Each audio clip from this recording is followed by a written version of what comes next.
ambao tumepata ushindi wa goli moja kwa bila. Mechi ya leo afadhali kuliko mechi ya tarehe 10. Ni heri tupigane vita ya 3 ya dunia kuliko mechi ya tarehe 10. Ni mechi ya kisasi. Kwa nini?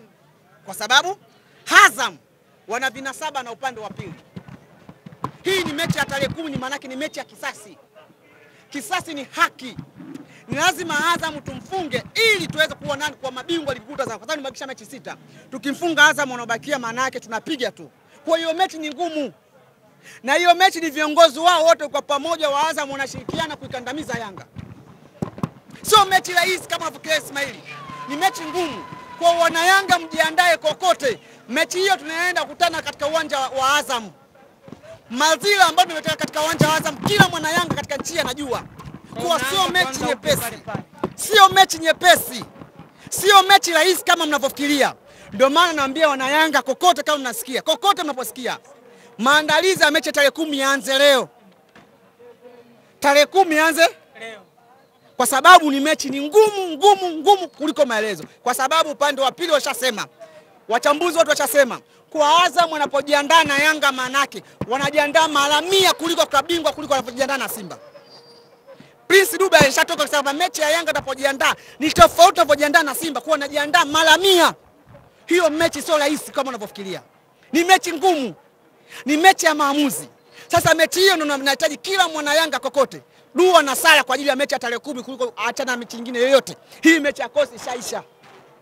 Hii mechi nitashangaa mwanachama au shabiki wa Yanga atajadili mechi ya kosi ambayo imeshaisha kwa pointi 3 au mechi nyingine tarehe 9 wakati tuna mechi ngumu tarehe 10. Hiyo naongea tuangalie mechi ya tarehe na wasia. Mimi bado kijana mdogo, lakini hiyo mechi ni ngumu sana kulingana na tendi ya Azam na kulingana na viongozi wa Azam na kulingana na matukio ambayo yashatokea katika Azam Complex. Mimi unasema una kikosi bora pengine kuliko timu yoyote hapa NBC. Vipi ukiwa na kikosi bora unamuogopa Azam FC ambayo ni miongoni mwa timu ambayo unasema haikuwezi kinafasi na kikosi? Kwanza nimezungumza kitu kimoja. Kuhusu ugumu wa mechi ya Azam, nafahamu. Mechi ya mwisho ya Azam mliona yaliyotokea. Hiyo tusidanganyane.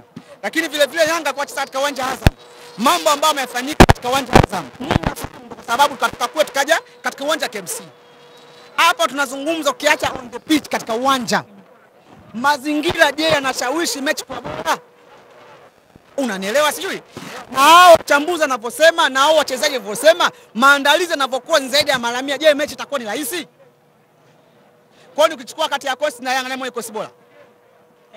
Si mechi imekuwa ngumu na yeye sijuzi ni pia simu kukwambia hii mechi ni ngumu zaidi kuliko mechi ambayo unafikiria. Haijawa ngumu. Kwa mimi ninachokisema maana yake ni maandalizi ile ya mechi ya tarehe 10. Hiyo ndio finali ya NBC msimu huu. Hiyo ndio mechi inahitaji maamuzi, inahitaji pointi 3. Kwa mwana Yanga yoyote nitamshangaa akiacha kujadili mechi nyingine akiacha mechi ya tarehe 10. Kwa dua na sala wana Yanga na Watanzania kwa ujumla ni mechi ya tarehe Kariakoo Derby ndio ile. So wanapozungumzia ugumu wa mechi ya tarehe 10, wao Simba wanazungumzia ugumu wa mechi ya tarehe 9 dhidi ya Al-Masry. Wanasema kwenye hii mechi moja kwa moja mnahusika. Ndio maana wazee hawamtaki meneja, wanalinda uwanja wao. Sasa Ismaili, hapa tumezungumza vitu viwili. Ili ujumbe uende vizuri, tumezungumza mechi ya kosi, tumezungumza mechi na Azam, si ndio? Kwa level yangu na kwa heshima ya mpira wa nchi hii, sipasi kuzungumza mashindano madogo barani Afrika. Kwa level yangu, narudia tena. Kwa level yangu mimi ni sawa na mwanafunzi wa chuo kikuu, amedisco au amesap. Inapaswa discuss mambo ya chuo kikuu, sio mambo ya nasari. Narudia tena, kwa level yangu mimi, labda kwa washabiki wengine, kwa level yangu mimi napaswa nijadili mambo ya chuo kikuu, sio mambo ya nasari. Siwezi kujadili mambo ya nasari ya shirikisho. Hazi yangu kujadili kabingwa barani Afrika. Hayo mambo mtajadili na watu wengine. Hayo mambo mtajadili baada ya mechi. Lakini kiuhalisia kwa level yangu mimi na heshima yangu hivi, mbunge mtarajiwa, nijadili mambo ya shirikisho. Kombe la kina mama. Anasema mmetia mkono ule. Hilo kombe la kina mama nyewe mlifika finali. Hiyo unazungumza wewe, sio mimi.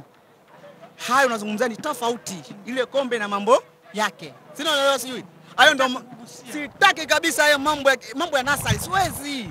Mimi ni lecture chuo kikuu naanza kujadili mambo na Hassan Dalali wanasema kama mnaona kufika robo ni rahisi, kwa nini hamkufika mara 5 walizofika wao? Inshallah, mwambie katika msiba lazima kuna watu watakuja kulia na kuwasindikiza katika msiba. wewe utakuwepo miongoni mwao. Narudia tena, katika msiba tunahitaji kuna watu kulia na kuna watu wanahitaji kusindikiza msiba. Jumatano sio mbali. Shukrani. Wanasema kwa sababu una mpango za kijani. Na pia ile post wanasema ile kaiposti Mwalimu. Wanasema ile posti tunafurahi kuungana tena na mashabiki wa Yanga, nikaona comment Mwalimu ndo atakuwa mimi kwenye Almasi. Ndugu yangu, tukivuka daraja tutavuka mto. Ngoja tufike daraja. Shukrani. Asante.